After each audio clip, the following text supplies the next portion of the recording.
Avec la première des 12 spirales qui s'intitule Debout immobile, réguler le corps et l'esprit. En effet, nous allons être apparemment immobiles en position naturelle comme ceci, pieds écartés d'une largeur de hanche ou d'épaule. Nous allons adopter donc la posture globale de la pratique Qigong ou Tai Chi, c'est-à-dire des jambes fléchies, souples, le bassin relâché, détendu, les épaules basses, la nuque légèrement étirée, le menton légèrement en retrait, les bras le long du corps. Nous allons donc commencer un mouvement interne, nous allons structurer un mouvement interne à partir des pieds en montant vers le haut du corps. Il s'agit donc d'une succession de micro-mouvements qui vont s'additionner. Le premier est un mouvement dit de yin-yang des pieds. C'est-à-dire que dans cette position debout, nous allons tout simplement transférer tantôt le poids du corps dans l'avant des pieds, dans le bol du pied et les orteils, sans aller totalement dans les orteils, et tantôt nous allons basculer le poids du corps dans les talons. Mais plutôt le départ du talon sans aller totalement à l'extrémité du talon. Avant du pied, talon. Voilà, bien sûr, ici, à l'image, il n'y a pas grand-chose à voir. C'est un micro-mouvement, mais plutôt quelque chose à ressentir. En sachant que ce mouvement doit plutôt partir de votre tantienne inférieure, c'est-à-dire ne mettez pas la conscience directement dans les pieds, mais plutôt, comme toujours, partir de ce centre pour produire le mouvement dans les pieds. Là, le moteur, la conscience est ici, sous le nombril. Au bout de quelques répétitions, nous pouvons rajouter, toujours pour le pied, un mouvement d'appui sur l'extérieur du pied et un mouvement d'appui sur l'intérieur. Nous avons donc un mouvement sur l'extérieur et le poids dans l'avant du pied, un mouvement sur l'intérieur et le poids dans le talon. Avant du pied, extérieur, intérieur, talon. Et cela produit déjà un petit mouvement de spirale dans la cheville et dans le pied.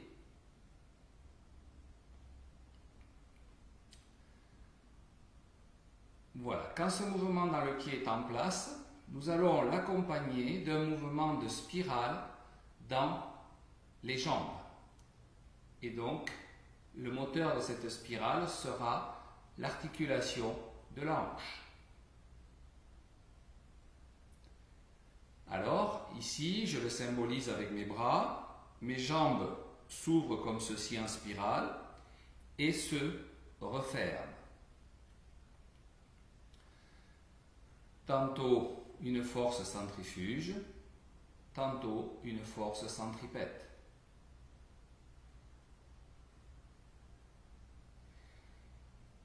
Et bien sûr, ce mouvement de spirale, de jambes, accompagne le mouvement dans le pied ou inversement.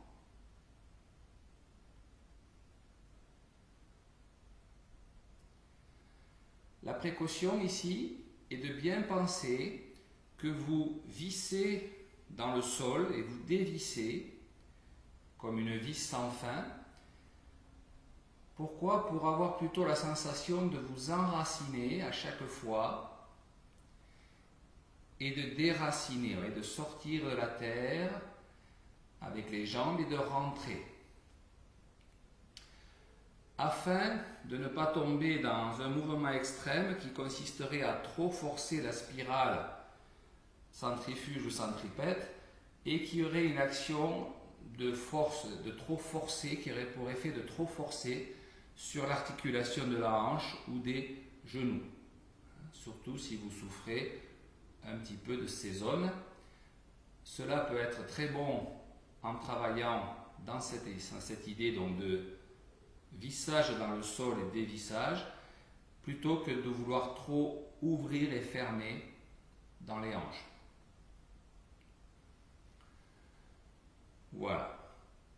Pour mieux sentir ce mouvement, vous pouvez le préparer d'abord avec ceci, un travail de spirale complète et externe donc, que je montre ici, en tournant sur le bol du pied et en tournant sur le talon. Là aussi, en veillant à ne pas forcer les choses. Quand j'arrive ici au maximum, les muscles rotateurs ont fait leur travail, je reviens doucement et je fais de même sur l'ouverture. Autre précaution, contrôlez bien la jambe d'appui, celle qui supporte le poids, ne la laissez pas rentrer, ne laissez pas rentrer le genou à l'intérieur ici, ou sortir trop à l'extérieur ici. Ce serait une erreur. Gardez l'alignement avec le pied en contrôlant la jambe porteuse. Ces deux spirales que je viens de montrer, donc interne-externe, en grand, en fait, se reproduisent en tout petit, donc, pendant le mouvement donc, des spirales de jambes. En tout petit, avec cette idée donc d'ancrage, j'insiste, de descente verticale, d'assise. Nous allons ajouter maintenant un mouvement connu du bassin qui est le phénomène de la rétroversion et de l'antéversion. Voilà, la notion, le fait de faire avancer la région pubienne ici, et le coccyx, et de faire reculer, d'absorber vers l'arrière le coccyx, la région pubienne. Alors, une fois que vous maîtrisez ce mouvement de rétroversion-antéversion, vous pouvez l'associer à vos spirales de jambes. Ici, je suis en antéversion en spirale ouverte. Ici, rétroversion, spirale fermée. Ceci est un exemple car il y a plusieurs possibilités d'association des spirales. Voici un premier mouvement qui, du moment qu'il est pratiqué encore une fois en douceur, ne peut être que positif pour la bonne circulation de l'énergie dans vos articulations, dans tous vos fascias musculaires, articulaires, et surtout, l'idée de ces spirales va être de nous aider à tout reconnecter dans le corps. Nous allons créer des reconnexions musculaires, neuromusculaires. Voilà. À partir du moment que le bassin, les jambes fonctionnent ensemble, nous allons rajouter un travail d'ouverture-fermeture de la région du centre, ici, du cœur, et des 4 étoiles, c'est-à-dire les 4 croix ici, les 2 croix de la hanche et les 2 croix des épaules. Donc ici, nous ajoutons ce mouvement des 4 étoiles au travail du bassin, antéversion, rétroversion, et au travail de la spirale de jambes et de transfert de poids dans les pieds.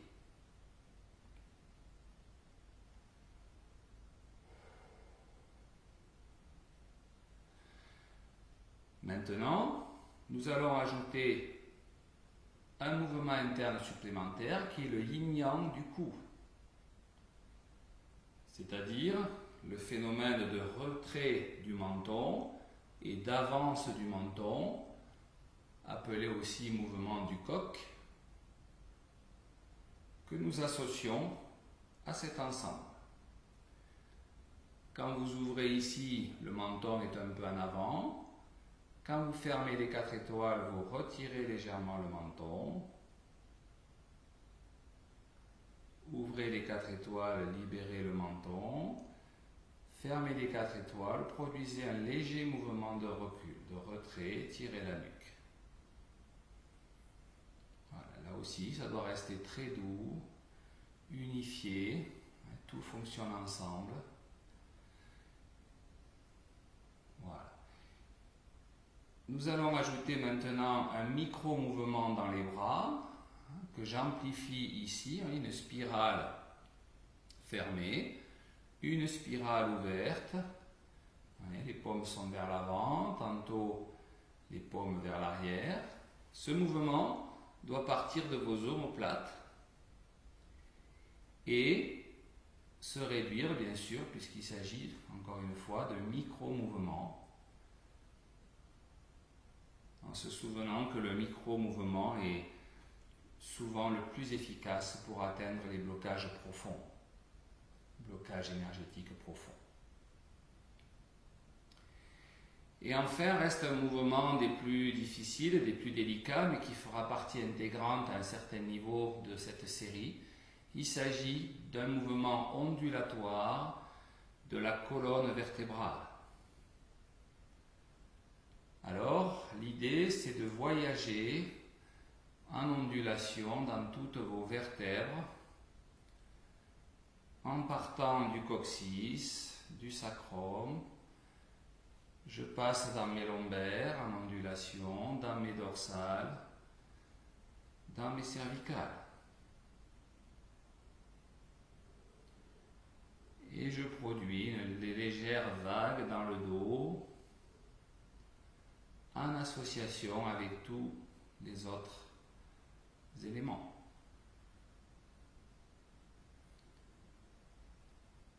Ici, à l'image, vous pouvez percevoir le mouvement global de mon corps. Eh bien, cela signifie que c'est encore trop grand. Il faut réduire un peu plus afin que cela devienne quasiment interne, invisible de l'extérieur, bien que je vous recommande de le faire de le pratiquer un petit peu plus grand au départ, pour bien sentir chaque élément, et vers la fin d'aller donc vers ce phénomène de réduction. Et vous verrez que votre corps va se réchauffer naturellement. Le chi, l'énergie vitale, va circuler de la tête aux pieds grâce à l'association de tous ces principes fondamentaux de pratique qui vont nous accompagner tout au long de la série. Vous venez donc de pratiquer debout immobile, réguler le corps et l'esprit.